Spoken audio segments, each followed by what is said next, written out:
We spent the beginning of our show talking about Kyrie today. In the meantime, let's talk about his teammate. After the Warriors clinched their series in the championship over the Celtics on Friday morning, Charles Barkley came on here. The game was Thursday. He was on Friday. Here on Get Up, talking about Kevin Durant's decision to leave Golden State. Once more, here's what Barkley said.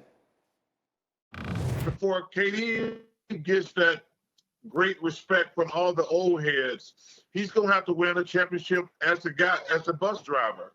Listen, he joined this. That team had already won a championship, so no disrespect. That's just a fact. But until he is the guy on a championship team, we're not going to ever give him the respect, that he probably deserves. And that's just the way it is. And like I say, the game hasn't changed. Kobe said it. LeBron said it. And so we're going to hold him to the same high standard. All right, so Barkley said that, and then that clip from our show got posted, and Kevin Durant responded to it on Twitter, saying all this stuff is nasty. Another terrible analogy from a hating old head that can't accept that we're making more bread than them. It's just timing, Chucky. Don't hate the player. So that's what Kevin Durant tweeted. Then Charles Barkley was on with our Stanley Cup broadcast team last night during the first intermission of Avalanche Lightning with Steve Levy, Chris Chelios, and Mark Messier, and here's what Charles said. We've always said how lucky the hockey analysts are. Like Melrose, these guys, they can criticize. They don't hear from his family. Yeah, you criticize the NBA. Yeah, but they tweet about me. Hockey players just want to win. They don't sit around and tweet. Yeah. Okay, so here's where we are with all of this now. And it does come back to this. You know, Wendy, you weren't with us yesterday. Timmy Legs, you were. The idea that Durant gets himself involved in all of this, he's responding to everyone from Charles Barkley, who's one of the greatest players that ever picked up a basketball, to some person on Twitter with 91 followers who tweets something nasty about him. How about that? What should we make of this back and forth with Kevin Durant?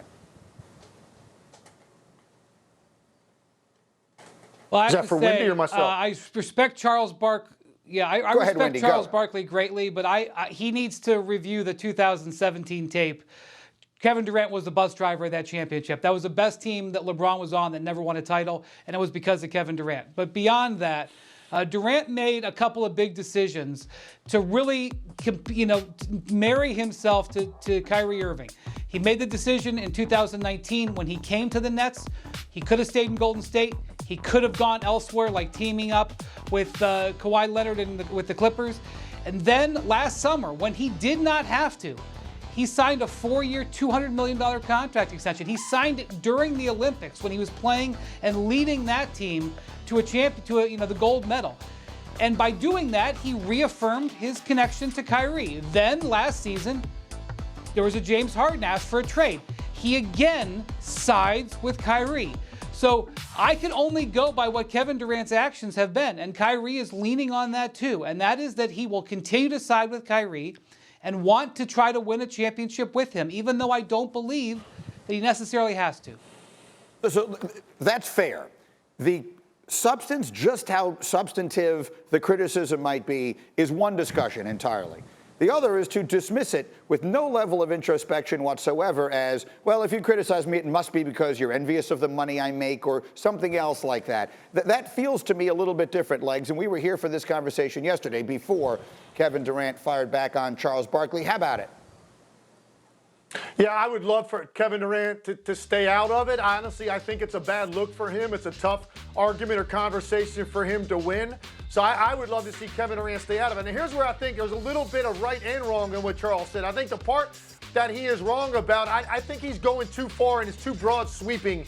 I think the lack of credit that he gives Kevin Durant for what happened in Golden State. And I love this bus analogy. So if we're going to say it's a bus and someone's driving it, for me, there's no question Kevin Durant was behind the wheel of that bus. The problem is it wasn't his bus. He was borrowing the bus. If you got pulled over for a violation and they checked the registration in that glove compartment, it's going to have Steph Curry's name on it. That bus was titled to Steph Curry, and Kevin Durant was driving it. There's no question that he was the best player on those teams. And I think that's where Charles's comments go a little too far. But here is where I think he is right a little bit. You cannot say that every championship is weighted the same for great players. They just aren't. There's a lot of context that goes into each one of them.